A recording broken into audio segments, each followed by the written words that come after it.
She used to invite me over all the time to watch Felicity. What do you think it meant? What do you think that means? Obviously it means she wanted to make out with me. She wanted to watch Felicity. She wanted to watch Felicity. Okay. 7, 6, 5, 4, 3, 2, 1.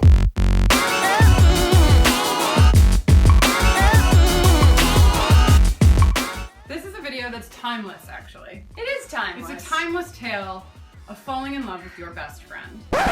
With your non-queer best friend. Of course you fell in love with your best friend. They're your best friend. They get you, they're easy to talk to, they're like funny, you guys have a great time together.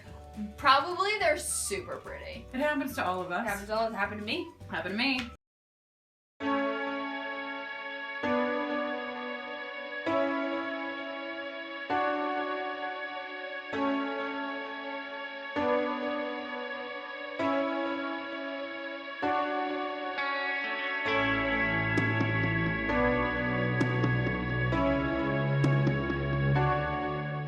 So, first of all, know that as two people who have been in love with our best friends, our non-queer best friends, you too will create a life for yourself. You too could one day have a best friend you aren't in love with. Yes, just like us! So I think maybe step one, stop thinking that everything that your non-queer best friend does means that they're in love with you. I just want to say,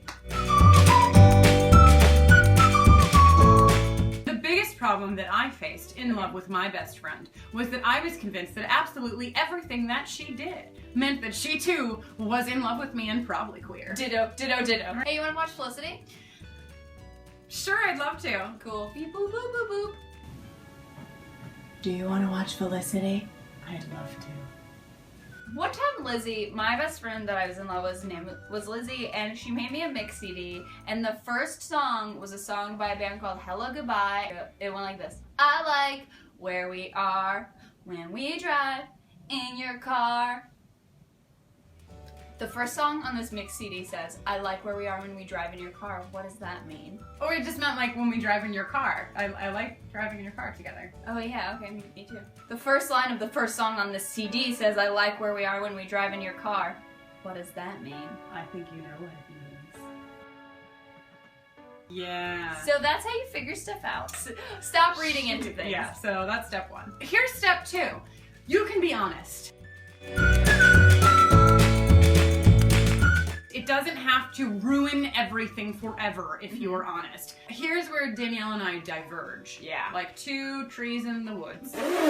I suffered through not telling Ingrid for 2 years about my feeling. I wasn't ready to. I was really afraid of what would happen. I just kept it to myself and I talked to my best friend about it, my other best friend about it all the time. I also talked to all of my friends. And I talked to Lizzie about it.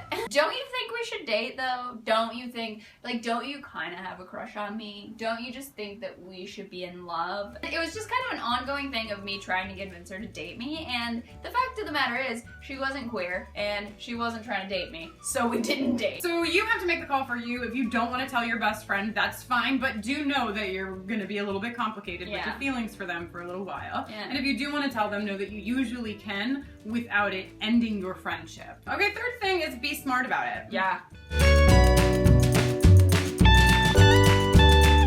It's like, you know your feelings better than anyone, so if you do decide to tell your friend, and then they're like, okay, well, I want things to be totally normal, and things are totally normal, and you're still cuddling, and they're still making you mix CDs. You want that, so maybe you don't have the ability to stop it, but you can always talk to your friend and be like, hey, can we stop cuddling so much? I think it's messing with my brain. Quattro, shit might get weird, and that's okay. Yeah.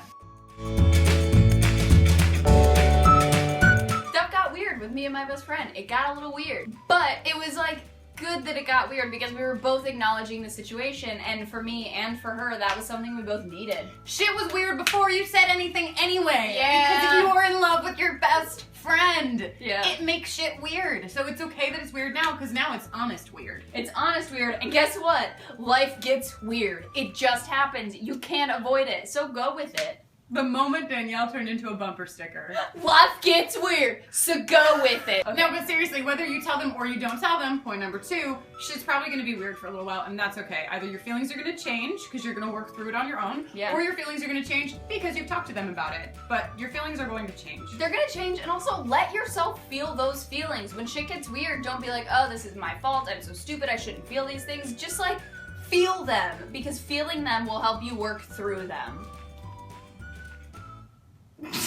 7, 6, 5, 4, 3, 2, 1. This has been some advice. If you like what you see and you'd like to keep seeing it, you can subscribe to our channel. Yeah, if you want to know answers to more shit, leave it in the comments or tweet at us or whatever. We Yeah. see everything. We don't see everything, you have to use our handle. Everyone is gay. We're just like Santa. We see everything. Okay, whatever. We'll see you later. Bye. Bye. Okay, but when you asked me to come over and watch Felicity, what did you really mean? Seriously? I just wanted to watch Felicity.